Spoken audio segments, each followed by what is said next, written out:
My name is Thomas Tamblin, better known as Tam.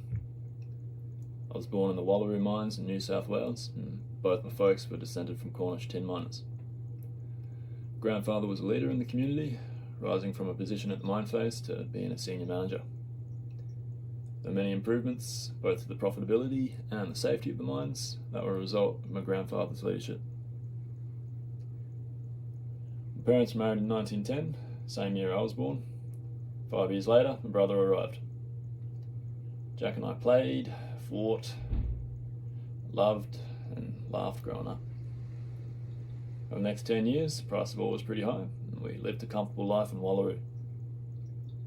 Come the end of World War I, the price collapsed, and we left for Marrickville, New South Wales to start again. Grew up with love of sport, playing tennis for district and a bit of cricket. Met and married Lorna Kissels in 1936. Try though we might, we were never blessed with the kids we so desired. Always ambitious, started off on the railways as a waiter, studied hard, learned both shorthand and accounting, and eventually worked up to a position with the Commonwealth Bank. When war broke out, enlisted with the Royal Australian Air Force in April 1941. Always been desperate to fly, so started training as a pilot in Australia.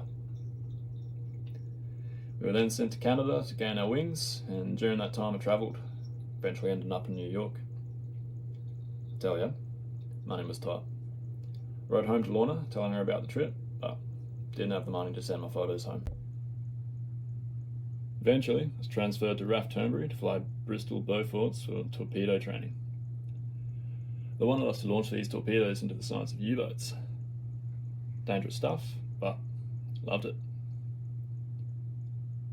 On 19th January 1943, we were on a training exercise just off the coast of Girvan. Visibility wasn't great, and somehow my plane ended up in the drink, killing both myself and my crewmate Joseph McGrath.